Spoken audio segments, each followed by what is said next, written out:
दोस्तों A1 aptitude academy में आपका एक बार फिर से स्वागत है। आज के वीडियो में हम 10th क्लास का मैट्रिक क्लास का मैथमेटिक्स का सिलेबस डिस्कस करेंगे। जैसा कि आपको पता है कि 2021-22 में जो हमारा सिलेबस है उसको दो पार्ट्स में डिवाइड किया गया है। First part term 1, second part है टर्म 2। टर्म 1 में हमारे सिर्फ ऑब्जेक्टिव टाइप क्वेश्चंस या एमसीक्यू टाइप क्वेश्चंस आने हैं और टर्म सेकंड जो है वो हमारा डिस्क्रिप्टिव टाइप क्वेश्चंस रहेंगे। तो उसी हिसाब से हमें प्रिपरेशन करनी है अपने एग्जाम की। तो सबसे पहले हम देख लेते हैं कि इसमें कौन कौन से हमारे पास यूनिट्स हैं और उनमें कितने कितने मार्क्स हैं हर एक यूनिट के। तो सबसे पहला यूनिट है हमारे पास नंबर सिस्टम। तो नंबर सिस्टम में हमारे पास जो मार्क्स हैं वो है 6 मार्क्स। उसके बाद सेकंड आ जाता है यूनिट अलजेब्रा। तो अलजेब्रा के लिए 20 मार्क्स हैं हमारे पास।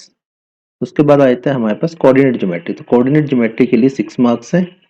उसके बाद आ जाता है हमारे पास ज्योमेट्री। तो ज्योमेट्री के लिए हमारे पास 15 मार्क्स हैं। उसके बाद हमारे पास ट्रिग्नोमेट्री है, तो ट्रिग्नोमेट्री के लिए 12 मार्क्स है। उसके बाद हमारे पास मेंसुरेशन है, तो मेंसुरेशन के लिए 10 मार्क्स है। और लास्ट में हमारे पास स्टेटिस्टिक्स एंड प्रोबेबिलिटी है, तो इसके लिए 11 मार्क्स है। तो ये टोटल 80 मार्क्स का डिस्ट्रीब्यूशन है। अभी हम देखेंगे कि जो बाकी जो 20 मार्क्स हैं वो आपके इंटरनल रहते हैं, तो 100 मार्क्स आपके पास इस तरह से हो जाते हैं। तो अब हम देखते हैं कि हमारे पास डिटेल्ड सिलेबस क्या है। तो डिटेल्ड सिलेबस में सबसे पहला है नंबर सिस्टम। तो नंबर सिस्टम में सबसे पहले है हमारे पास रियल नंबर्स। तो chapter number 1 is real numbers. तो रियल नंबर में हम देखते हैं कि कौन कौन से टॉपिक्स हैं हमारे पास। तो यूनिट्स जो हमारा डिवीजन है, ठीक है, units division, Euclid's division, sorry Euclid's division हमारे पास पहला टॉपिक आ जाता है, ठीक है। तो उसके बाद हमारे पास फंडामेंटल थ्योरम है इसकी और फंडामेंटल थ्योरम ऑफ मैथमेटिक्स, ठीक है। देन स्टेटमेंट्स हैं इसके, ठीक है। तो रिव्यू है कुछ इसमें जो आपने पहले काम किया है इसमें क्लासेस में, ठीक है, इन अर्लियर, ठीक है, एंड आफ्टर, ठीक है। उसके बाद क्या है, इलस्ट्रेटिंग एंड मोटिवेटिंग, ठीक है। तो ये हमारा जो भी है इसमें रियल नंबर से रिलेटेड है हमारा चैप्टर नंबर 1। कुछ प्रूफ है हमारे पास इसके, ठीक है। तो ये लिखा हुआ है ना प्रूफ्स, यहाँ पर आप चेक कर सकते हैं, ठीक है। इस टाइप के √2, √3, √5 इनके प्रूफ्स हैं, ठीक है। देन डेसिमल रिप्रेजेंटेशन है, ठीक है। तो क्लास 9 में भी हमने किया था ये सब, नंबर लाइन के ऊपर रिप्रेजेंटेशन किया था, उसी तरह से अब यहाँ पर हमारे पास तो दूसरी तरह से है, ठीक है। तो ये सब आपको करना है रियल नंबर से रिलेटेड, ये हमारा पूरा पूरा चैप्टर है इसमें, चैप्टर नंबर 1। तो चैप्टर नंबर 1 के साथ ही हमारे पास यहाँ पर ये यूनिट भी कंप्लीट हो जाता है। बहुत छोटा यूनिट है ये नंबर सिस्टम का। तो सेकंड नंबर जो यूनिट है वो अलजेब्रा से रिलेटेड है। तो अलजेब्रा में हम देखते हैं अभी क्या है। तो अलजेब्रा में सबसे पहले है पॉलिनोमियल्स, ठीक है। तो क्लास 9 से भी हम अलजेब्रा करते आ रहे हैं, टॉपिक्स मेनली वही हैं, थोड़ा सा आगे आप एडवांस में करेंगे यहाँ पर। तो देखिए zeros of a polynomial, first topic आया था इसमें, जीरोस ऑफ ए पॉलिनोमियल, ठीक है। देन रिलेशनशिप बिटवीन जीरोस, ठीक है, जीरोस और कोफिशिएंट्स के बीच में क्या रिलेशनशिप है। देखिए कोफिशिएंट किसके हैं, कोफिशिएंट है हमारे क्वाड्रेटिक पॉलिनोमियल। अब क्वाड्रेटिक इक्वेशन क्या होती है, ठीक है, इसकी हाईएस्ट पावर जो है 2 रहती है। जैसे जो जनरल फॉर्म है ax² + bx + c, ये क्वाड्रेटिक फॉर्म की, क्वाड्रेटिक इक्वेशन की एक जनरल फॉर्म है। तो इसमें हाईएस्ट पावर x की कितनी है, वो है 2, तो इसलिए इसको क्वाड्रेटिक इक्वेशन बोलते हैं। तो यहाँ पर हमें जीरोस और उसके जो कोफिशिएंट्स हैं उनके बीच में रिलेशनशिप फाइंड आउट करनी है।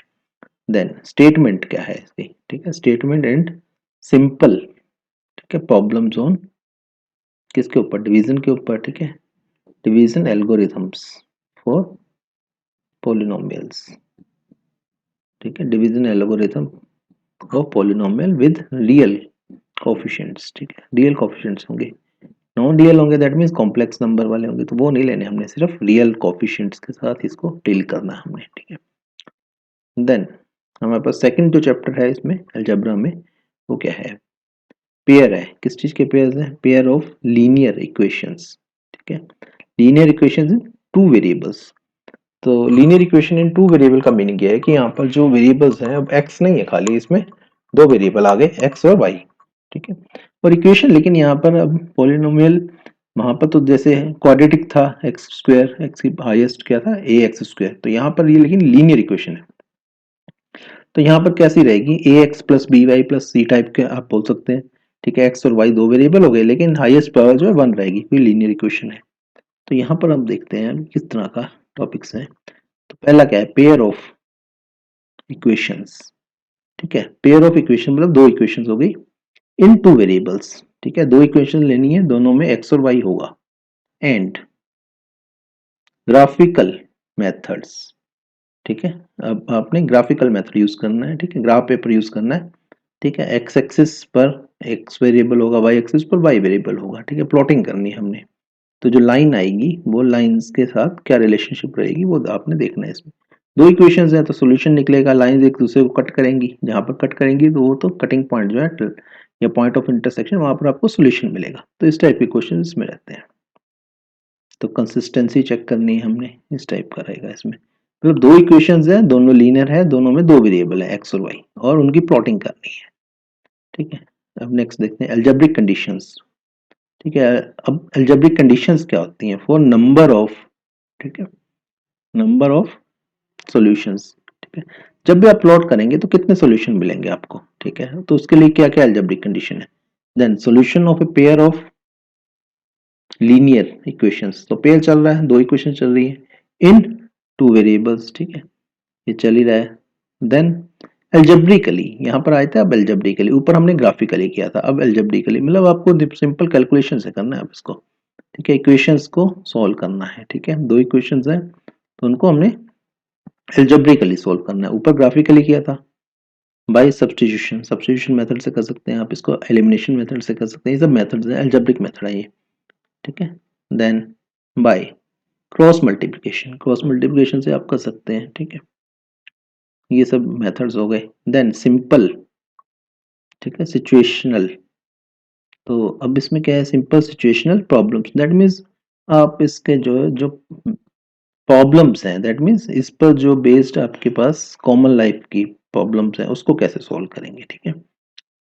देन सिंपल प्रॉब्लम्स, ठीक है, on equations reducible to linear equation, मतलब ये सब एप्लीकेशन पार्ट आ गया, ठीक है। तो ये सब हमारा अलजेब्रा का सेकंड चैप्टर हो गया। इसमें हमारे पास linear equation, pair of linear equation solve करना है, और दोनों मेथड से करना है, ग्राफिकल मेथड और अलजेब्रिक मेथड से। थर्ड चैप्टर देखते हैं अब हम। थर्ड चैप्टर में आ गया क्वाड्रेटिक इक्वेशंस, ठीक है। क्वाड्रेटिक इक्वेशन जैसे मैंने बताया था, A X square plus B x plus C की फॉर्म में रहेगा, ठीक है। हाईएस्ट पावर 2 रहेगी, एक्स की हाईएस्ट पावर 2 रहेगी, ठीक है। ए बी और सी ये हमारे पास कॉन्स्टेंट्स हैं, ठीक है, लेकिन ये नॉन जीरो रहना चाहिए, ए एटलीस्ट नॉन जीरो रहना चाहिए। अगर ए जीरो हो गया तो ये क्वाड्रेटिक नहीं रहेगी ना फिर। सबसे पहले हम देखते हैं स्टैंडर्ड फॉर्म, जैसे मैंने बता दिया आपको, x square plus B x plus c is equal to zero, ठीक है। ए इज नॉन जीरो, ठीक है, ये कंडीशन है, ये नाइन्थ में भी देखा था हमने। Then solution of the quadratic equation, solution कैसे निकालेंगे, ठीक है। देन ओनली रियल रूट्स, ठीक है, सिर्फ हमने रियल रूट से डील करना है, कॉम्प्लेक्स वालों से डील नहीं करना।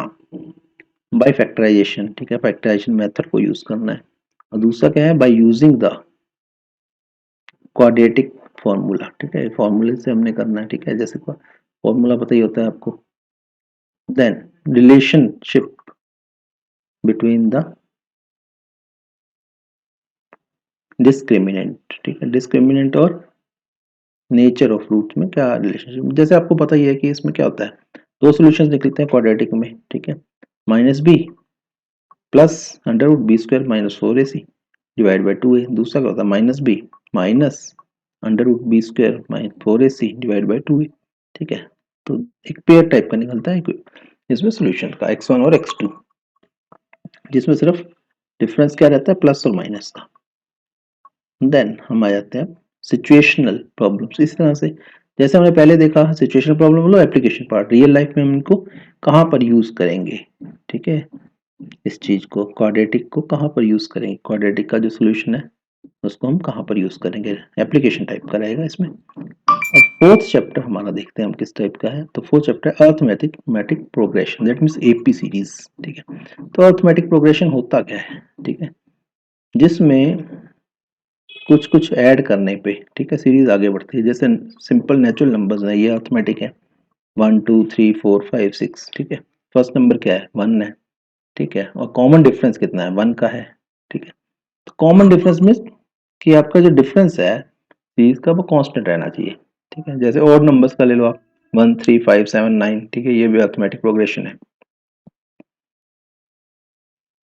तो यहाँ पर देखते हैं हम मोटिवेशन फॉर द स्टडिंग, ठीक है, ये तो एक जनरल हो गया। देन अर्थमेटिक प्रोग्रेशन क्या हो गया, उसके बाद इसकी डेरिवेशन, ठीक है। डेरिवेशन किस चीज की है, डेरिवेशन ऑफ nth टर्म, ठीक है। nth टर्म क्या होगी किसी भी अर्थमेटिक प्रोग्रेशन की, उसका डेरिवेशन, ठीक है। Then sum of the first n numbers, ठीक है।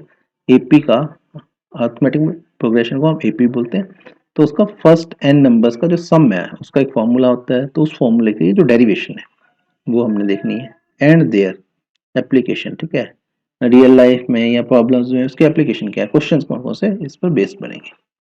तो ये सब एपी से रिलेटेड है, ठीक है, डेली लाइफ का ये सब लिख दिया इसमें। देन ये यूनिट आपका कंप्लीट हो गया किसका, अलजेब्रा का। अब हम डिस्कस करते हैं यूनिट नंबर 3। यूनिट नंबर 3 हमारा है कोऑर्डिनेट ज्योमेट्री का। तो कोऑर्डिनेट ज्योमेट्री के अंदर जैसा कि हमने पीछे भी देखा था, जनरली कोऑर्डिनेट सिस्टम आपको आइडिया होना चाहिए, कार्टेशियन कोऑर्डिनेट सिस्टम, ठीक है, एक्स कोमा वाई, ठीक है, एक्स कोऑर्डिनेट और वाई कोऑर्डिनेट, ये हम 9th में करके आ चुके हैं, ठीक है। अब यहाँ पर हम देखते हैं कि क्या आ गया 10th में।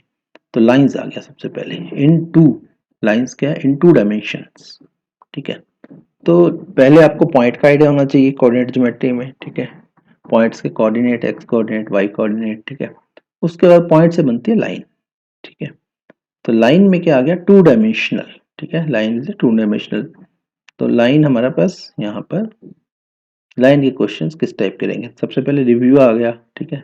Then concept of the coordinate geometry, ठीक है, बेसिक आ गया आपका कॉन्सेप्ट क्या है। देन कोऑर्डिनेट ज्योमेट्री में ग्राफ तो मिलेंगे, ग्राफ्स ऑफ लीनियर इक्वेशंस, ठीक है, लीनियर इक्वेशन के ग्राफ कैसे ड्रॉ करने। तो कुछ तो हम ऊपर करके आ रहे हैं, ठीक है, ग्राफ हमने ऊपर प्लॉट किए हैं अलजेब्रा में भी, तो वहां से कुछ आइडिया हमें पता लग जाता है कि ग्राफ्स कैसे प्लॉट होने हैं लीनियर इक्वेशन के। तो ये भी लीनियर इक्वेशन के ही ग्राफ है, ठीक है, रिपीट हो रहा है काम। अब यहाँ पर जो एक्स्ट्रा आता है वो है डिस्टेंस फॉर्मूला, ठीक है, ये सबसे इंपॉर्टेंट है, ठीक है। डिस्टेंस फार्मूला का मीनिंग ये है कि दो पॉइंट्स के बीच में जो डिस्टेंस होगा वो क्या होगा, ठीक है। डिस्टेंस फार्मूला से हम कैलकुलेट कर सकते हैं। गिवन क्या होगा आपके पास कोऑर्डिनेट्स गिवन होंगे दोनों पॉइंट्स के। Coordinates means x coordinate, y coordinate, मतलब आपको 4 क्वांटिटीज पता होगी, ठीक है, x1 x2 y1 y2, ठीक है। तो उससे हमारा एक डिस्टेंस फार्मूला ड्राइव हो जाता है। तो सिंपल रहता है distance formula x2 minus x1 whole square plus y2 minus y1 whole square, ठीक है, और पूरे का अंडर रूट। तो ये डिस्टेंस फार्मूला है, वैल्यूज पुट करो डिस्टेंस आ जाएगा। देन क्या है, सेक्शन फार्मूला, ठीक है, ये थोड़ा सा डिफरेंट आ गया। डिस्टेंस अगर आपने एक बार कर लिया तो उसके बाद आप सेक्शन फार्मूला भी कर सकते हैं, ठीक है। अब किसमें क्या है, इंटरनल डिवीजन, ठीक है, तोड़ रहे हैं हम, ठीक है, किसको, लाइन को तोड़ते हैं तो सेक्शन भी बन जाएगा, इंटरनल डिवीजन। देन एरिया, किस चीज का area, area of a triangle, ठीक है, एरिया ऑफ ट्राइंगल। तो एरिया ऑफ ट्राइंगल हमने अब इससे करना है कोऑर्डिनेट ज्योमेट्री से, ना कि हीरोज फार्मूला या उन सबसे। यहाँ पर हम किससे करेंगे, ये हम करेंगे कोऑर्डिनेट ज्योमेट्री से, ठीक है। तो यहाँ पर भी डिस्टेंस फार्मूला यूज होगा आपका। तो डिस्टेंस फार्मूला के आइडिया से आप एक तरह से एप्लीकेशन मान सकते हैं आप डिस्टेंस फार्मूला की area of a triangle calculate करने के लिए। देन आते हैं यूनिट नंबर 4।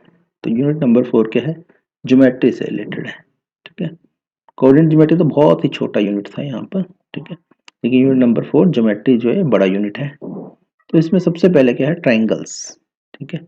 तो क्लास 9th के सिलेबस में हमने देखा था कि ट्राइंगल्स की वहां पर जो थी कॉन्ग्रुएंसी थी, लेकिन यहाँ पर क्या है, सिमिलैरिटी ऑफ ट्राइंगल्स है, ठीक है। कॉन्ग्रुएंसी और सिमिलैरिटी में डिफरेंस पता होना चाहिए आपको, ठीक है। तो सबसे पहले क्या है, डेफिनेशन है, ठीक है। देन एग्जांपल्स, ठीक है, डेफिनेशन एग्जांपल।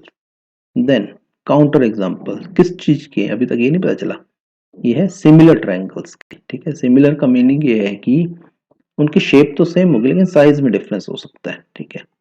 जैसे एक ट्राइंगल दूसरे ट्राइंगल से मिलता जुलता, बिल्कुल मिलता जुलता है, लेकिन उसका जो एरिया है पहले से डबल है, तो वो क्या हो जाएंगे, सिमिलर हो जाएंगे, बिल्कुल मिलता जुलता होना चाहिए शेप में। ठीक है, तो उसको हम बोलेंगे सिमिलर ट्रायंगल। कॉन्ग्रुएंसी में क्या था, शेप और साइज दोनों सेम थे, एग्जैक्टली सेम था उसमें। ठीक है, मैंने एग्जांपल भी बता देता हूँ। जैसे अभी हम ट्रायंगल से हट जाते हैं, मान लो दो सर्कल हम ड्रॉ करते हैं, दोनों का डायमीटर डिफरेंट है अगर, ठीक है, तो वो क्या है, वो सिमिलर तो है लेकिन वो कॉन्ग्रुएंट नहीं है। ठीक है, इसी तरह से ट्रायंगल में तो अगर उसको हमने कॉन्ग्रुएंट बनाना है तो क्या होगा, दोनों का डायमीटर भी सेम होगा। यहाँ पर भी हम अब सिमिलर की बात करते हैं, सिमिलर में साइज में डिफरेंस होगा, ठीक है, लेकिन शेप बिल्कुल सेम होगी। तो अब हम डिस्कस कर लेते हैं क्या। तो यहाँ पर हमारे पास जो फर्स्ट टॉपिक है इसमें ट्रायंगल्स में, तो ये हमें प्रूफ करना है, if a line is drawn parallel to one side of a triangle to intersect the other two sides in distinct points. The other two sides are divided in same ratio. ठीक है, अगर हम एक line draw करते हैं, कौन सी line है, ऐसी लाइन जो एक साइड के पैरेलल है। ठीक है, जैसे मान लीजिए बेस के पैरेलल एक लाइन ड्रॉ की, तो वो जो लाइन होगी अदर टू साइड्स को एक पर्टिकुलर रेशियो में कट करेगी। ठीक है, तो ये हमें प्रूव करना है। उसके बाद सेकंड आता है इसमें, सेकंड है, if a line divides two sides of a triangle in the same ratio, then it is parallel to the third side। ठीक है, इसका उल्टा है, तो इसमें इसका उल्टा आ गया। देन उसके बाद क्या हो गया, इफ इन टू ट्राइंगल्स, ठीक है, इफ इन टू ट्राइंगल्स, दो ट्राइंगल है, पहले तो एक ही ट्राइंगल था, यहाँ पर अब दो ट्राइंगल आ गए, the corresponding angles are equal. ठीक है, अगर दो ट्राइंगल्स में कोरस्पोंडिंग एंगल्स जो है वो इक्वल है, then their corresponding sides are, ठीक है, corresponding sides are proportional and the triangles are similar. ये प्रूव करना है हमने, ट्राइंगल सिमिलर है। ठीक है, अगर तीनों के तीनों हमारे जो एंगल्स हैं वो सेम है, ठीक है, तो उस केस में क्या है, वो ट्राइंगल क्या होते हैं, सिमिलर हो जाते हैं। उसके बाद फोर्थ में आ गया, if the corresponding sides of two triangles are, ठीक है, corresponding sides अगर proportional है, then their corresponding angles are equal and the two triangles are similar। अब इसका उल्टा है जस्ट। ठीक है, अगर हमारे पास corresponding sides क्या है, proportional है, इसी रेशियो में, एक पर्टिकुलर रेशियो में है, तो उस केस में क्या हो जाएगा, corresponding एंगल इक्वल हो जाएंगे। ये प्रूव करना है, और जो ट्राइंगल है वो दोनों वो हमारे क्या हो जाएंगे, सिमिलर होंगे, ये भी प्रूव करना है। फिफ्थ पर आते हैं हम, if one angle of triangle, ठीक है, किसी ट्राइंगल का एक angle is equal to one angle of another triangle, ठीक है, and the sides including the, ठीक है, including these angles are proportional, ठीक है, then these two triangles are similar. तो वहां पर हमने जैसे एस से एस लगाया था, नाइन्थ क्लास में एस से एस लगाया था, तो उस टाइप का है ये। तो यहाँ पर क्या है, साइड्स इक्वल नहीं है, एक एंगल और दो साइड्स, ठीक है, लेकिन दोनों साइड्स जो हैं वो इक्वल नहीं है दूसरे ट्राइंगल के, वो क्या है, एक पर्टिकुलर रेशियो में है। ठीक है, तो उस केस में ट्राइंगल्स क्या हो जाएंगे, सिमिलर हो जाएंगे। ठीक है, तो यहाँ पर एस से एस टाइप का है कि दो साइड्स और बीच का एंगल। ठीक है, तो ये सिमिलरिटी की कंडीशन है।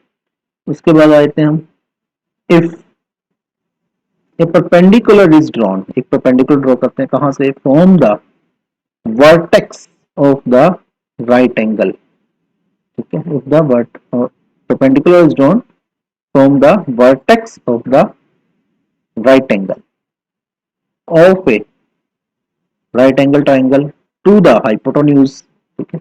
एक परपेंडिकुलर ड्रॉ किया, कहां से किया, जहां पर वर्टेक्स है किसका 90 डिग्री का, वहां से किसके ऊपर किया, हाइपोटेन्यूज के ऊपर किया। द ट्रायंगल, ठीक है, on each side of the perpendicular, उस परपेंडिकुलर के ईच साइड पे जो ट्रायंगल बने वो कैसे बने, are similar to each other, ये प्रूव करना है। दोनों ट्रायंगल जो है वो सिमिलर टू ईच अदर है। उसके बाद पॉइंट नंबर 7 इसमें देखते हैं हमें प्रूव क्या करना है। हमें पॉइंट नंबर 7 में हमने यहाँ पर प्रूव करना है the ratio of the areas of two similar triangles is equal to the ratio of the squares of their corresponding sides। ठीक है, अगर दो ट्रायंगल्स हमारे पास सिमिलर हैं, ठीक है, तो उनकी जो साइड्स का रेशियो है वो किसके बराबर है, साइड्स का रेशियो का स्क्वायर वो एरिया की बराबर है। ठीक है, एरिया का जो रेशियो है that is equal to ratio of sides का स्क्वायर। ठीक है, मान लीजिए साइड्स का जो रेशियो है वो 1/2 है, तो एरिया का रेशियो क्या हो जाएगा, 1/4 हो जाएगा इस टाइप का। तो 8th पे आ जाते हैं हम। 8th टॉपिक क्या है इसमें, in a right angle triangle, ठीक है, अब राइट एंगल ट्राइंगल है, the square on the hypotenuse, ठीक है, is equal to the sum of the square of base and perpendicular. तो यहाँ पर इसने टू साइड्स लिख दिया। ठीक है, तो ये तो पता ही है आपको, x square is equal to p square plus b square होता है। ठीक है, लेकिन इसको हमने यहाँ पर प्रूव करना है सिमिलरिटी के उससे मेथड से। Then point number 9, in a triangle, if the square of one side is equal to the sum of squares of other two sides, then the angles opposite to the first side कौन सी, largest side है जो, is है right angle. ठीक है, तो ये इसका converse है, जो पहले वाला ऊपर वाला पॉइंट नंबर 8 है उसका उल्टा, ये प्रूव करना है। तो ये हमारे पास आ गया ट्राइंगल्स का चैप्टर। सेकंड आ गया सर्कल्स। तो अभी हम सर्कल्स देख लेते हैं। ज्योमेट्री में सर्कल्स, सर्कल्स हमने क्लास 9th में किया था। ठीक है, तो यहाँ पर उससे आगे करेंगे हम। तो सबसे पहले आया था टेंजेंट टू ए सर्कल। ठीक है, अब टेंजेंट क्या होता है, टेंजेंट एक ऐसी लाइन होती है जो सर्कल को जस्ट उसकी सर्कमफ्रेंस पर एक पॉइंट के ऊपर टच करती जाती है। ठीक है, तो वो जो पॉइंट होता है जहां पर सर्कमफ्रेंस को वो टेंजेंट टच करता है उसको बोलते हैं पॉइंट ऑफ कॉन्टेक्ट। ये लिखा हुआ देखिए, पॉइंट ऑफ कॉन्टेक्ट। अब इसमें टॉपिक नंबर 1 है। ठीक है, प्रूव करना हमें, क्या प्रूव करना है, the tangent at any point on a circle is perpendicular to the radius, ठीक है, through the point of contact। तो देखिए आप, अब जो सर्कल को टेंजेंट एक पॉइंट के ऊपर टच करेगा, उस पॉइंट को अगर हम सेंटर से ज्वाइन कर दें, सर्कल के सेंटर से ज्वाइन करेंगे, तो जो रेडियस बनेगा वो रेडियस किसके परपेंडिकुलर होगा, वो टेंजेंट के परपेंडिकुलर होगा। ठीक है, तो इस तरह से। Number 2, the length of tangents drawn from an external point। ठीक है,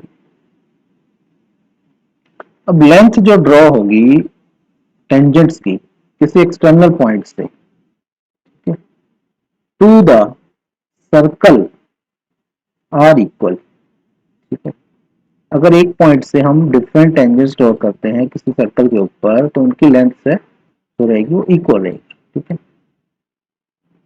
थर्ड आया था टॉपिक इसमें, अल्टरनेटिव सेगमेंट। ठीक है, तो ये हमने सब डिस्कस किया था क्लास 9 में कि सेगमेंट क्या होता है। जैसे, ठीक है, तो जैसे यहाँ भी बताता हूँ मैं आपको, कोड जो है, ठीक है, कोड जो है वो किसी सर्कल को दो पार्ट्स में डिवाइड करती है। ठीक है, तो वो जो दोनों पार्ट्स हैं उसको बोलते हैं हम सेगमेंट। तो यहाँ पर सेगमेंट का क्या है, अल्टरनेटिव सेगमेंट। ठीक है, अल्टरनेटिव सेगमेंट थ्योरम, ये हमने यहाँ पर देखनी है क्या है ये। ठीक है, तो इसमें लिखा हुआ देखिए, if a code is drawn through the point of contact of a tangent। ठीक है, तो यहाँ पर कोड जो हमने ड्रॉ करनी है, कहाँ से ड्रॉ करनी है, पॉइंट ऑफ कॉन्टेक्ट। एक टेंजेंट ड्रॉ किया तो वहां से एक कोड ड्रॉ कर ली उस पॉइंट ऑफ कॉन्टेक्ट से टू ए सर्कल। तो उस केस में प्रूव क्या करना है, the angle made by the code with the tangent. ठीक है, टेंजेंट के साथ जो एंगल बनाएगी code are respectively equal to the angles subtended by the code at the alternate segments. ठीक है, तो जो कोड है कुछ एंगल बनाएगी किसके साथ, टेंजेंट के साथ। वही कोड जो है सेगमेंट में भी एंगल बनाएगी। ठीक है, अल्टरनेटिव सेगमेंट में। तो उनका बीच का रिलेशन क्या है ये हमने देखना है। तो वो इक्वल रहेगा, जो एंगल वो टेंजेंट के साथ बना रही है और जो एंगल वो सेगमेंट में बना रही है। ठीक है, तो ये हमारे पास थ्योरम है, ये इसको बोलते हैं अल्टरनेटिव सेगमेंट थ्योरम।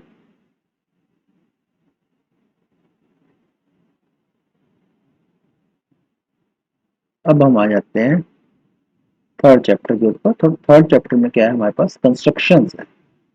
तो जैसे क्लास 9 में हमने कंस्ट्रक्शंस की थी, तो उससे ही आगे हम बढ़ेंगे कंस्ट्रक्शन। तो यहाँ पर देखते हैं हम कंस्ट्रक्शन में क्या क्या है। तो कंस्ट्रक्शन के लिए मैंने पहले भी आपको बताया कि आपके पास ज्योमेट्री बॉक्स कंपलसरी है, उसके बिना आपकी कंस्ट्रक्शन नहीं होगी। ठीक है, प्रोटेक्टर होना चाहिए, स्केल होना चाहिए, कंपास होनी चाहिए, पेंसिल होनी चाहिए। ठीक है, तो ज्योमेट्री बॉक्स के जितने भी टूल्स हैं वो आपके पास होने चाहिए अगर आपने कंस्ट्रक्शन का क्वेश्चन करना है। तो topic number 1, division of the segment. ठीक है, division of the line segment. अब सेगमेंट और लाइन सेगमेंट में भी डिफरेंस है। अगर आपको थोड़ा सा एक आइडिया चाहिए इस टाइप का, सेगमेंट क्या है, लाइन सेगमेंट क्या है, तो क्लास 9 का मैथमेटिक्स का आप वीडियो देख सकते हैं, तो उसमें मैंने एक्सप्लेन कर दिया सारी चीजें। ठीक है, तो यहाँ पर एक लाइन सेगमेंट को हम डिवाइड कर देते हैं। ठीक है, एक रेशियो में। ठीक है, इंटरनली, एक्सटर्नली नहीं, इंटरनली हमने एक रेशियो में डिवाइड करना है। जैसे मान लीजिए आपको दिया होगा draw a line of 10 centimetre length. ठीक है, या draw a line segment of 10 centimetre. ठीक है, and divide it in the ratio 3:4। ठीक है, तो ये आपको डिवाइड करना होगा। तो ये नहीं है कि आप सिंपली इसको माप के डिवाइड कर दें। ठीक है, आपको माप के डिवाइड नहीं करना स्केल की हेल्प से, आपको एक कंस्ट्रक्शन की हेल्प से इसको डिवाइड करना। देन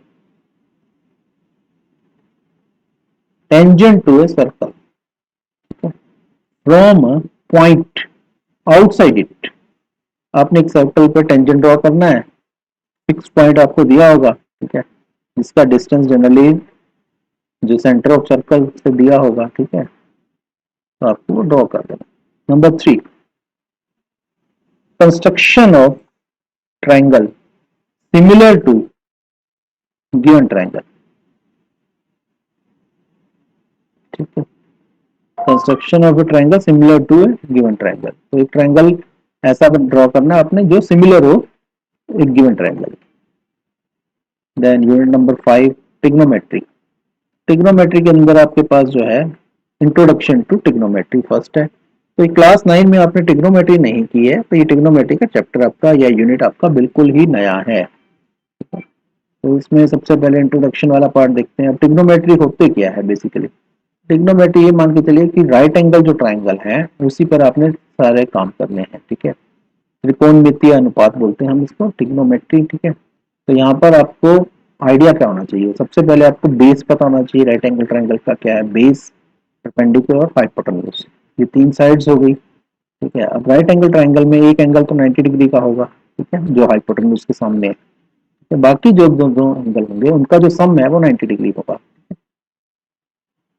तो टोटल 180 डिग्री है, तो ये आपको आइडिया है।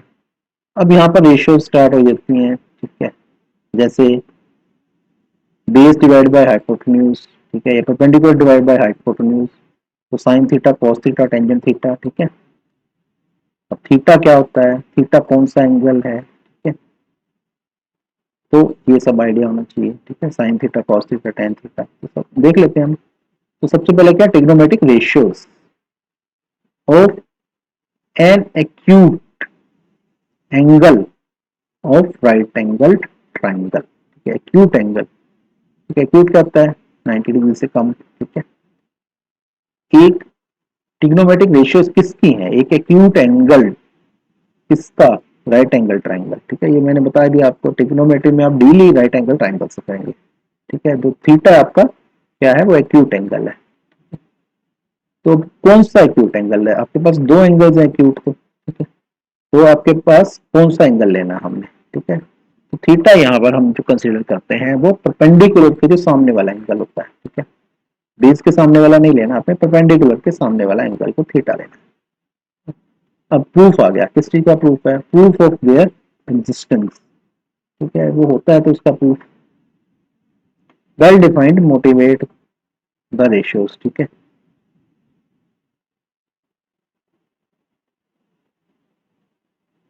विच एवर आर डिफाइंड, ठीक है। अब देखिए, जीरो एंड 90 डिग्री, ठीक है। यहाँ पे जो है जीरो एंड 90 डिग्री पे, अब जैसे साइन जीरो कितना होगा, साइन जीरो जीरो होता है, साइन 90 वन होता है, कॉस जीरो वन होता है, कॉस 90 जीरो होता है। तो इस टाइप के जीरो और 90 डिग्री पर जो वैल्यूज हैं, ठीक है, then values of the trigonometric ratios of 30 degree, 45 degree and 60 degree. सबसे पहले जीरो 90 डिग्री करनी है हमने, उसके बाद हम आ जाएंगे 30, 45 और 60 पर, ठीक है। अब साइन 30 कितना होता है, जैसे 1/2 होता है, साइन 45 कितना होता है, 1/√2 होता है, साइन 60 कितना होता है, √3/2 होता है। तो ये सब वैल्यूज आपको पता होना चाहिए, साइन की, कोस की, टेन की, ठीक है। Then secant, cosecant, cotangent. सबसे पहले तो आपको ये पता होना चाहिए साइन कॉस टेन है क्या, ठीक है। अब उनके जो उल्टा है, रेसिप्रोकल्स हैं, जैसे साइन का रेसिप्रोकल कोसिकेंट है, टेन का रेसिप्रोकल कॉट है, कोस का सीकेंट है, ठीक है। तो ये पूरा टेबल का आपको आइडिया होना चाहिए। Then relationship between ratios, ratios के बीच में रिलेशनशिप क्या है, तो आपको रेशियोज पता चल गई, तो उनकी आपस की रिलेशनशिप। उसके बाद आता है सेकंड चैप्टर, ट्रिग्नोमेट्रिक आइडेंटिटीज, ठीक है। ये आपका बेस बना दिया इन्होंने ट्रिग्नोमेट्री का, यहाँ पर रेशियोज का, ठीक है। रेशियोज आपने पढ़ ली, ठीक है। उसके बाद उनकी रिलेशनशिप पढ़ ली। उसके बाद आते हैं ट्रिग्नोमेट्रिक आइडेंटिटीज। जब तक आपको ये क्लियर नहीं होंगी रेशियो, तब तक आप आइडेंटिटीज नहीं कर सकते। आइडेंटिटीज क्या है, आइडेंटिटी एक तरह के फॉर्मूले हैं, जैसे sine square theta plus cos square theta is equal to 1, इस टाइप की। Then proof of the applications of the identity, ठीक है। अब कौन कौन सी है, जैसे sine square a plus cos square a is equal to 1, ठीक है। यहाँ पर मैं ए लिख दिया, मैंने थीटा बताया था आपको, थीटा और ए एक ही चीज है, एंगल है। ए मीन्स यहाँ एंगल है, ठीक है, थीटा ही है वो। तो इस टाइप की आइडेंटिटीज, ठीक है, इसका आपको आइडिया होना चाहिए। देन ट्रिग्नोमेट्रिक रेशियोज, ठीक है, कॉम्प्लीमेंट्री एंगल्स, ठीक है, कॉम्प्लीमेंट्री एंगल्स करते हैं, ठीक है। Trigonometric ratios of complementary angles, कौन से एंगल्स को हम कॉम्प्लीमेंट्री एंगल बोलते हैं, ठीक है। अब हम आगे चलते हैं चैप्टर नंबर 3 पर। तो चैप्टर नंबर 3 में और हम एडवांस में आ जाएंगे। तो यहाँ पर क्या है, ये एप्लीकेशन पार्ट वाला आ गया चैप्टर, ठीक है। हाइट एंड डिस्टेंस, अभी हमने जो पढ़ा है ऊपर थ्योरी में ट्रिग्नोमेट्री की, ठीक है, उसका यूज कहाँ पर करेंगे, तो हाइट एंड डिस्टेंस को निकालने, ठीक है। मान लीजिए एक पेड़ है, एक ट्री है, ठीक है। आप एक पॉइंट के ऊपर हैं, ठीक है, आपको ट्री की हाइट पता है, ठीक है, आपको ट्री की हाइट पता है, और आपको ट्री का एंगल ऑफ एलिवेशन भी पता है, मतलब सबसे ऊपर पॉइंट पे आप जो देख रहे हैं किस एंगल से देख रहे हैं, अगर आपको वो पता है, ठीक है, तो आप ट्री का डिस्टेंस निकाल सकते हैं, ठीक है, कि ट्री आपसे कितना दूर है। अब मान लो आपको ट्री का डिस्टेंस पता है और एंगल ऑफ एलिवेशन पता है, तो आप ट्री की हाइट भी निकाल सकते हैं, ठीक है, विदाउट मेजरमेंट। तो ये एप्लीकेशन पार्ट है एक तरह से। तो यहाँ पर दो तरह के टर्म्स यूज होते हैं, एक angle of elevation, angle of elevation means कि आप नीचे खड़े हैं और ऊपर देख रहे हैं, ठीक है। जैसे मान लीजिए मैंने आपको कहा कि आप नीचे खड़े हैं एक ट्री से थोड़ा डिस्टेंस के ऊपर, और ट्री का जो टॉप मोस्ट पॉइंट है उसको आप देख रहे हैं, ठीक है। तो जो आपकी लाइन होगी, आपकी आंख से ऊपर तक, ठीक है। तो वो जो एंगल बनाएगी हॉरिजॉन्टल के साथ, वो क्या होगा, एंगल ऑफ एलिवेशन होगा। इसी तरह से मान लीजिए आप ऊपर से नीचे देखते हैं, ठीक है। अगर आप ऊपर से नीचे देखते हैं, मान लीजिए आप किसी ब्रिज के ऊपर हैं, ठीक है, और नीचे एक रोड है, उस पर देख रहे हैं, ठीक है। तो आपकी आंख जो है वो नीचे वाला जो एंगल बनाएगी हॉरिजॉन्टल के साथ, उसको बोलेंगे एंगल ऑफ डिप्रेशन, ठीक है। ऊपर से नीचे डिप्रेशन, नीचे से ऊपर एलिवेशन। तो यहाँ पर ये चीजें इसमें एक्सप्लेन की, ऊपर देखिए इसमें टॉपिक में आ गई ये चीज। अब हम बात करते हैं सिंपल प्रॉब्लम्स, ठीक है। सिंपल प्रॉब्लम्स आएंगे आपको हाइट एंड डिस्टेंस की। अब प्रॉब्लम्स शुड नॉट, ठीक है, क्या क्या आपके सिलेबस में नहीं है, should not involve more than two, ठीक है, राइट एंगल ट्रायंगल्स, ठीक है। दो से ज्यादा किसी भी ट्रायंगल नहीं होंगे आपकी प्रॉब्लम में, एक टाइम पे दो से ज्यादा ट्रायंगल नहीं होंगे। दूसरा क्या है, एंगल ऑफ एलिवेशन या डिप्रेशन, ठीक है। वो कौन कौन से होगा, 30 होगा, 45 होगा या 60 होगा, बस ये तीन होंगे, ठीक है, इसके अलावा नहीं होंगे। तो इन तीन का होने का भी एक रीजन है, ठीक है, क्योंकि यहाँ पर आप 30, 45, 60 तो आपको क्रैम करने पड़ेंगे। उसका साइन क्या होता है, कॉस क्या होता है, टेन क्या होता है, ठीक है। लेकिन जो बाकी एंगल्स हैं, ठीक है, उसके लिए आपको ट्रिग्नोमेट्रिक टेबल यूज करने पड़ते हैं। तो एग्जाम में आपको टेबल तो देने नहीं वाले ये लोग, तो आपको इन एंगल्स की वैल्यू, इनका साइन कॉस टेन, ठीक है, ये सब आपको पता होगा, ठीक है। तो इसके लिए टेबल प्रोवाइड नहीं होते हैं, तो इसलिए प्रॉब्लम्स आपकी जो स्पेसिफिक होंगी इन तीन एंगल्स पर होंगी। Then unit number 6, unit number 6 में क्या है हमारे पास, मेंसुरेशन है। तो मेंसुरेशन में यहाँ पर देखते हैं हम क्या है, तो यहाँ पर आ गया आपका एरियाज, ठीक है, एरियाज रिलेटेड टू सर्कल्स, ठीक है, सर्कल से रिलेटेड जो एरिया है। तो एरिया ऑफ सर्कल आपको पता ही होता है, पाई आर स्क्वायर होता है या पाई बाई 4d स्क्वायर होता है, ये तो सिंपल हो गया, ठीक है।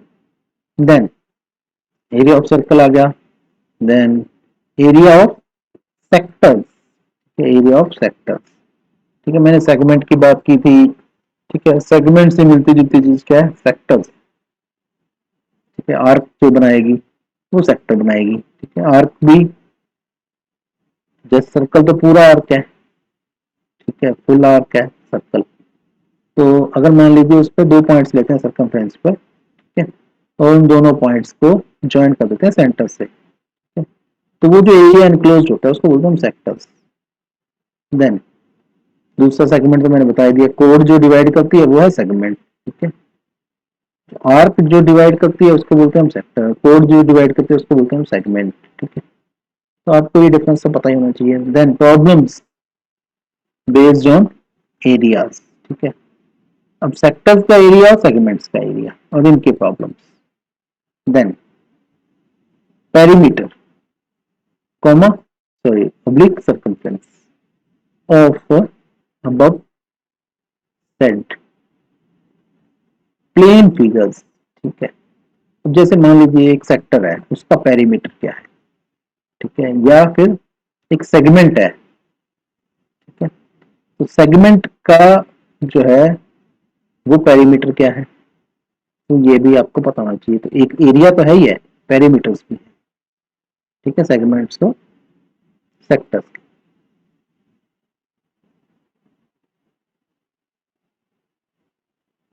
इन calculating areas of segment of circle, ठीक है, problems should be restricted to, ये ध्यान रखना है। देखिए ये बहुत अच्छी चीज होती है आपकी, जो रिस्ट्रिक्शन लगा देते हैं, restricted to central angle of 60 degree, 90 degree and 120 degree only, ठीक है। तो जो एंगल होंगे सेंटर पर जो बने होंगे वो 60, 90 और 180 के ही होंगे, बाकी वाले एंगल नहीं होंगे, ठीक है। तो इन तीन तरह के ही प्रॉब्लम्स को आपने करना है। बुक में अगर इसके अलावा आपको प्रॉब्लम मिल जाती हैं तो उसको आप छोड़ भी सकते हैं, क्योंकि सिलेबस में मेंशन ही नहीं है, एग्जाम में नहीं आएंगे वो फिर। देन प्लेन फिगर्स, ठीक है, इन्वॉल्विंग प्लेन फिगर का मतलब क्या होता है, जो एक हमारी शीट के ऊपर ड्रॉ करते हैं, पेपर के ऊपर जो ड्रॉ करते हैं, सर्कल क्या है, प्लेन फिगर ही है। तो प्लेन फिगर से कंफ्यूज नहीं होना, प्लेन फिगर मतलब जैसे सर्कल, ट्राइंगल, ये सब प्लेन फिगर्स हैं जिसको हम ड्रॉ कर सकते हैं, इन्वॉल्विंग ट्राइंगल्स, ठीक है, simple quadrilaterals and circles should be taken, ठीक है। तो इसमें क्वाड्रिलेटरल हो सकते हैं, आपके ट्राइंगल हो सकते हैं, सर्कल हो सकते हैं, प्लेन फिगर्स से डील करना, ठीक है। देन सेकंड चैप्टर हम देखते हैं क्या है। तो पहला चैप्टर तो क्या है, सर्कल से रिलेटेड ही है मोस्टली, या उसी के अंदर ट्राइंगल क्वाड्रिलेटरल कुछ हो सकता है। दूसरा चैप्टर है सरफेस एरिया एंड वॉल्यूम, ठीक है। क्लास 9 में भी हमने इसी तरह से देखा था, ठीक है, सरफेस एरिया और वॉल्यूम। तो यहाँ पर देखते हैं किस चीज का सरफेस एरिया और किस चीज का वॉल्यूम है। सबसे पहले हम देखते हैं थ्री डायमेंशनल फिगर कौन सी है, ठीक है। थ्री डायमेंशनल जो है हमारे पास शेप कौन सी है, surface area and volume of combination, किस चीज की कॉम्बिनेशन है, any two of the following, इनमें से किसी दो की कॉम्बिनेशन, ठीक है। जैसे क्यूब्स, क्यूबॉइड, ठीक है। अब क्यूब और क्यूबॉइड में डिफरेंस पता होना चाहिए, ठीक है। जैसे क्यूब्स हैं, क्यूब्स की सारी साइड्स इक्वल होती हैं। क्यूब्स में साइड्स कितनी होती हैं, ठीक है, 4 ऊपर 4 नीचे और 4 हमारी हाइट्स में, 4 तो ऊपर वाले बेस में, 4 नीचे वाले बेस में और 4 हाइट्स में, मतलब 12 हो गई, ठीक है। तो 12 की 12 इक्वल होगी। लेकिन क्यूबॉइड में क्या होता है, क्यूबॉइड में नहीं होती सारी इक्वल, ठीक है, कुछ इक्वल है कुछ डिफरेंट होंगी। तो आप देखो इसमें क्यूब और क्यूबॉइड में डिफरेंस, ठीक है। देन स्फीयर क्या होता है, स्फीयर आपको पता है, जैसे बॉल है हमारी, बॉल क्या है, स्फीयर है शेप। उसके बाद हेमिस्फीयर क्या है, कटाव काट दो, ठीक है, स्फीयर को, तो हेमिस्फीयर बन जाएंगे। देन राइट सर्कुलर सिलेंडर, ठीक है, राइट सर्कुलर सिलेंडर क्या होता है, ठीक है, सिलेंडर पता ही है आपको। देन कोन्स, जैसे हमारी बर्थडे कैप है वो कोन है, ठीक है। देन फ्रस्टम ऑफ ए कोन, अगर आप कोन को काट देते हैं, ठीक है, हॉरिजॉन्टल वे में, एक हॉरिजॉन्टल कटर से, मतलब पैरेलल टू बेस काटते हैं अगर आप, तो जो नीचे वाली शेप रहती है, ठीक है, जिसमें वो कोना नहीं रहता, तो उसको बोलते हैं फ्रस्टम, ठीक है। बेस वाली जो शेप है उसको बोलेंगे फ्रस्टम, अगर हम काट देते हैं किसी भी कोन को, तो फ्रस्टम ऑफ कोन। अब यहाँ पर जो ऊपर बात की इसने इसने कहा कि कंबाइन करना दो को, ठीक है, किसी दो को कंबाइन कर लो, ठीक है। जैसे मान लो मैंने एक सिंपल लेते हैं, एक हेमिस्फीयर और एक सिलेंडर, बहुत कॉमन क्वेश्चन है। एक सिलेंडर लिया, उसके ऊपर एक हेमिस्फीयर रख दिया, ठीक है, तो एक शेप जो बन गई वो कॉम्बिनेशन आ गई, तो इस तरह से। लेकिन दो से ज्यादा आप तीन को कंबाइन नहीं करेंगे, दो को कंबाइन करेंगे। उसके बाद आता है सेकंड इसमें प्रॉब्लम्स, ठीक है। प्रॉब्लम किस टाइप के आएंगे इसमें, involving converting one type of metallic solid to into other type. ये देखिए बहुत इंपॉर्टेंट चीज है, आपके एनसीईआरटी में बहुत सारे क्वेश्चन मिलते हैं इसमें। तो इसमें क्या रहता है, जैसे मान लीजिए आपने एक शेप को दूसरी शेप में कन्वर्ट करना है, तो इसमें एक मोटा मोटा जो फंडा है वो ये है कि वॉल्यूम कांस्टेंट रहेगा, ठीक है। जैसे मान लीजिए सुनार क्या करता है, सुनार सोने को पिघलाता है और नई शेप दे देता है, तो उसमें वॉल्यूम तो कांस्टेंट ही रहता है ना, ठीक है। तो हम जितने भी मेटल्स हैं उनको मेल्ट करके उसको नई शेप देते हैं, तो उस दौरान क्या कांस्टेंट रहता है, वॉल्यूम कांस्टेंट रहता है, क्या। तो आपको दोनों शेप्स का वॉल्यूम का फॉर्मूला पता होना चाहिए, तो आप कर सकते हैं इसको, ठीक है। इस टाइप के क्वेश्चन को करने के लिए, जैसे मान लीजिए मैं एक सिलेंडर को पिघला देता हूँ, उसका क्यूब बना देता हूँ, तो आपको क्वेश्चन क्या दिया होगा, क्वेश्चन में आपको सिलेंडर की डायमीटर या रेडियस दिया होगा, हाइट दी होगी, उससे आप उसका वॉल्यूम निकाल सकते हैं, ठीक है। दूसरी तरफ अगर उसका क्यूब बनाना है तो क्यूब की साइड दी होगी, क्योंकि क्यूब के लिए तो सिर्फ एक ही डायमेंशन की जरूरत होती है, उसकी साइड, ठीक है, ठीक है। तो दोनों का वॉल्यूम कांस्टेंट कर दोगे तो जो भी अननोन क्वांटिटी है वो आ जाएगी। तो इस टाइप के क्वेश्चन मिलेंगे आपको। देन हम आ जाते हैं यूनिट नंबर 7।